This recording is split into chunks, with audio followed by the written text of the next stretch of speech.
નમસ્કાર, આપ જોઈ રહ્યા છો નેશન પ્લસ ન્યૂઝ. હું છું હિરેલ આપની સાથે. સુરતના જાણીતા બિલ્ડર તુષાર ઘેલાણી આપઘાત મામલે પોલીસ તપાસમાં ચોંકાવનારી વિગતો સામે આવી છે. મુખ્ય આરોપી પૂનમ ભદોરિયાએ બિલ્ડર પાસેથી કરોડો રૂપિયા પડાવ્યા હોવાના પુરાવા પોલીસને હાથ લાગ્યા છે.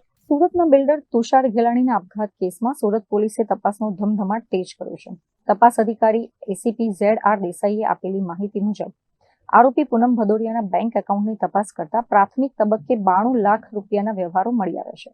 જોકે પોલીસના મતે આ તો માત્ર શરૂઆત છે. તુષાર ઘેલાણી પાસેથી અત્યાર સુધીમાં પૂનમે કુલ 4 કરોડ રૂપિયાથી વધુની રકમ ઉસેટી હોવાના મજબૂત પુરાવા એકત્રિત કરવામાં આવ્યા છે. પૂનમ ભદોરિયાએ માત્ર રોકડ જ નહીં પરંતુ મિલકતો પર પણ નજર બગાડી હતી. તેણે જોલી આર્કેડમાં 2 દુકાનો પોતાના નામે કરાવી લીધી હતી. એટલું જ નહીં, બ્લુ પોપીલોન નામની સ્કૂલ પર ગેરકાયદેસર કબજો જમાવી રાખ્યો હોવાનું બહાર આવ્યું છે. ગઈ તારીખ 12/2/2026ના રોજ તન્વીબેને આપેલ અરજી અનુસંધાને ઉમરા પોલીસ સ્ટેશન ખાતે ગુનો નોંધાય. જે ગુનાના ભાગરૂપે પ્રાથમિક ઇન્વેસ્ટિગેશનમાં પૂનમબેન તરફથી જે આર્થિક વ્યવહારો અને જે આર્થિક ફાયદો લેવામાં આવેલો હતો તેની તપાસ આગળ કરેલ, જેમાં છેલ્લા 2 દિવસથી તેમની સ્કૂલની તપાસ ચાલી રહેલ હતી. જેમાં પૂનમબેન પોતે કોઈ ભાગીદારી ડીડ અમારી સમક્ષ રજૂ કરેલ નથી તથા તેમના બેન પ્રિયાબેનને પણ વારંવાર બોલાવવા છતાં તેઓ અમારી સમક્ષ હાજર થયેલ નથી. પરંતુ ગઈકાલે તેમણે કોર્ટમાં અરજી આપેલ છે, તેમાં મેન્શન કરેલ છે કે અમારી પાસે ભાગીદાર ડીડ છે, જે પોલીસ પાસે અત્યાર સુધી આવેલ નથી. પરંતુ સ્કૂલના જે પણ ખર્ચા, આવક અને નફાની વહેંચણી એ CA મારફતે 2 દિવસથી વેરીફાઈ કરતા કેટલાક આંકડાઓ સામે આવેલા છે. જેમાં પૂનમબેને કુલ્લે 92 લાખ રૂપિયા પગાર લીધો છે 6 વર્ષમાં, જે તેમના એકાઉન્ટ શીટમાં મતલબ સ્કૂલમાં કોઈ રેકોર્ડ નથી, તેમની હાજરી બાબતે કોઈ રેકોર્ડ નથી કે તેમની જવાબદારી બાબતે કોઈ પણ પ્રકારનું રેકોર્ડ સ્કૂલ તરફથી પણ અમને મળેલ નથી. તથા તેમને 35 લાખ રૂપિયા ઇન્ટરેસ્ટ પેટે લીધા છે. તો તેનો પણ ખુલાસો કરી શકેલ નથી કે કયા મૂડીના ઇન્ટરેસ્ટ પેટે તેઓ 35 લાખ રૂપિયા લીધા છે. અને ભાગીદારીના ભાગરૂપે તેમને 57 લાખ રૂપિયા જેટલી રકમ પોતાના પ્રોફિટમાં બતાવેલી છે છેલ્લા 6 વર્ષની. 57 લાખ 57 લાખ રૂપિયા પ્રોફિટ રૂપે બતાવેલી છે. આ તેમની વ્યક્તિગત વાત થઈ. આ ઉપરાંત તેમણે તેમના માતાનો પગાર ઉધારેલ છે, તેમના પિતાનો પગાર ઉધારેલ છે અને તેમના પ્રિયાબેન જે શિક્ષક તરીકે બતાવેલ છે તેમનો પણ પગાર દર મહિને દરેક વ્યક્તિના એકાઉન્ટમાં 40,000 રૂપિયા લેખે છેલ્લા 4 વર્ષથી જાય છે, જેનો આંકડો અંદાજિત 35 લાખ રૂપિયા જેવો થાય છે. જે બાબતે પણ પ્રિયાબેન કે પૂનમબેન તરફથી કોઈ પણ પ્રકારનો ખુલાસો આપવામાં આવેલ નથી.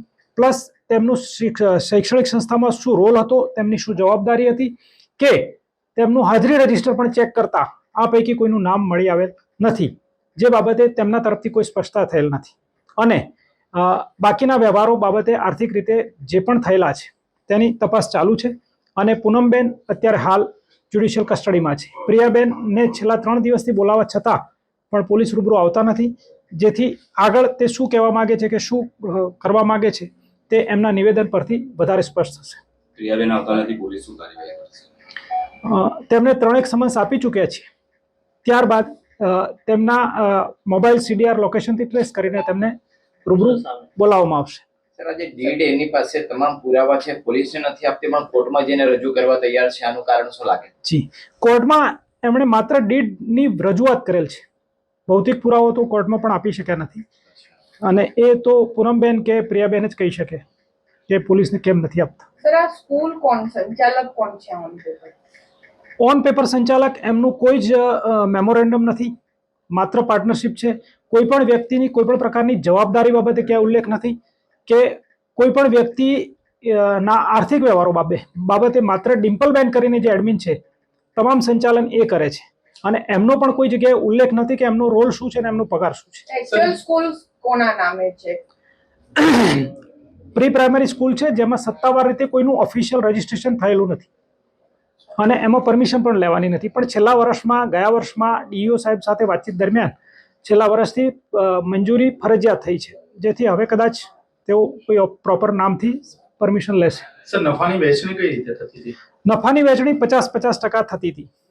સાહેબ, એવું કહેવાતું હતું કે છેલ્લો કોલ આપઘાત કરતા પહેલા છેલ્લો કોલ પૂનમબેને કર્યો હતો, પરંતુ કોર્ટમાં એવો પુરાવો રજૂ કરે છે કે તુષારભાઈ એમને પૂનમબેને ફોન કરીને બધું જણાવતા હતા, વાતચીત થતી હતી.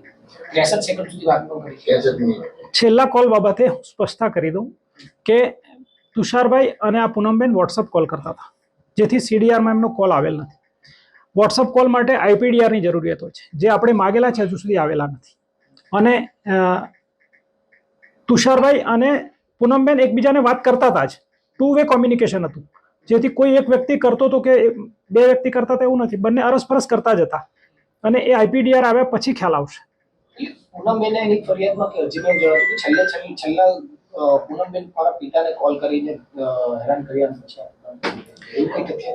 એવું એમણે જણાવેલ છે, પણ એમના મોબાઈલમાં એવી કોઈ સ્ક્રીનશોટ નથી મળેલા કોલ બાબતે, કે આઈપીડીઆર એમના પણ મગાવેલા છે, જે હજુ સુધી આવેલા નથી.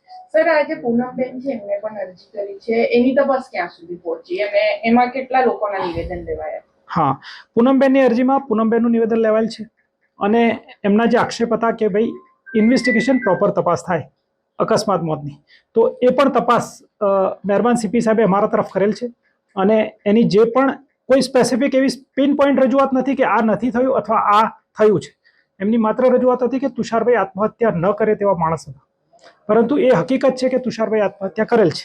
અને બીજી રજૂઆત હતી એમની 25 લાખ બાબતે, તો એ 25 લાખ બાબતે પણ જે પૂનમબેને આપેલા છે, જે તુષારભાઈએ ખેડૂતને આપેલા છે ને ખેડૂતે એમના પિતાજીને 11 લાખ રૂપિયાની એન્ટ્રી આપી છે, જે આજે જ ઇન્વેસ્ટિગેશનમાં બહાર આવ્યું છે.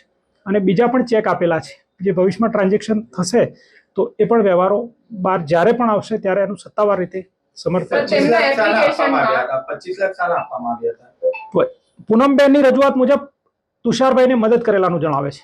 સર, આ જે એપ્લિકેશન છે એમાં મર્ડરની આશંકા તેઓએ વ્યક્ત કરી છે, જી. તો તુષારભાઈની દીકરીનું નિવેદન લેવામાં આવશે, કઈ રીતે તપાસ થશે? તુષારભાઈની દીકરીનું નિવેદન લીધું છે, ફરી લેવામાં આવશે, પરંતુ એફએસએલ, મેડિકલ, કોર્ટ, મતલબ જે એના સહયોગિક પુરાવાઓ જોતા તુષારભાઈએ નું મર્ડર તો નથી જ, એ ચોક્કસ વાત છે. સાહેબ, પેલું બીજી વાત એવી છે કે તુષારભાઈ અને એની પુત્રી વચ્ચે જે તન્વી જેને ફરિયાદ આપી છે, બંને વચ્ચે પણ ઝઘડો થયો હતો અને એના સ્ક્રીનશોટ પણ જે આપ્યા છે, જે રજૂ કર્યા છે. બિલકુલ. તુષારભાઈ અને એમની દીકરી વચ્ચે લગ્નને લઈને ઘણી બધી વાતચીત થયેલી છે અને મેસેજ પણ કરેલા છે. તો બાપ દીકરી પાસે પૈસા માગે એમાં કોઈ ગુનાહિત કે કોઈ બ્લેકમેલિંગ ન હોય. એટલે કોઈ ઝઘડો હોય ને એનું ડિમાન્ડ કરે એ સોશિયલ, આપણી સામાજિક વ્યવસ્થા મુજબ દીકરી બાપ પાસે ગમે તે પૈસા માગી શકે, ગમે તે ઝઘડો કરી શકે, કારણ કે એના લગ્ન હતા.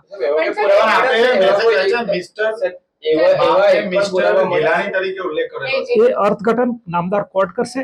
સર, મેં વાંચેલા સામાન્ય રીતે કોઈ ખર્ચા બાબતે કે કોઈ વિવાદ બાબતે બાપ દીકરી એક જ ઘરમાં રહે છે, ત્યારે વોટ્સઅપ પર આ બધી ચર્ચા શા માટે થાય છે? વોટ્સઅપ મેસેજ જૂનો છે, આપ જરા એકવાર ચેક કરી લેજો. એ અમેરિકાથી ત્યારનો છે. અત્રે ઉલ્લેખનીય છે કે મુખ્ય આરોપી પૂનમ ભદૌરિયા પોલીસની તપાસમાં સહેજ પણ સહકાર આપી રહી નથી. પૂનમ ભદૌરિયાએ પોતાની જામીન અરજીમાં બચાવ પક્ષે કેટલાક પુરાવાઓ રજૂ કરીને પોતાને નિર્દોષ સાબિત કરવાના પ્રયાસો પણ કર્યા છે. આ દરમિયાન તેની બહેન પ્રિયા ભદૌરિયાની ભૂમિકા પણ શંકાના દાયરામાં છે. પ્રિયા હાલ ભૂગર્ભમાં ઉતરી ગઈ છે, જેને પગલે પોલીસે તેને પૂછપરછ માટે હાજર થવા નોટિસ ફટકારી છે. Bureau report, nation plus news, Surat. સમાચારોના સતત અપડેટ મેળવવા માટે અમારી નેશન પ્લસ ન્યૂઝની યુટ્યુબ ચેનલને સબસ્ક્રાઇબ કરો, બેલ આઇકન દબાવો અને જોડાયેલા રહો ફેસબુક, ઇન્સ્ટાગ્રામ અને ટ્વિટર પર.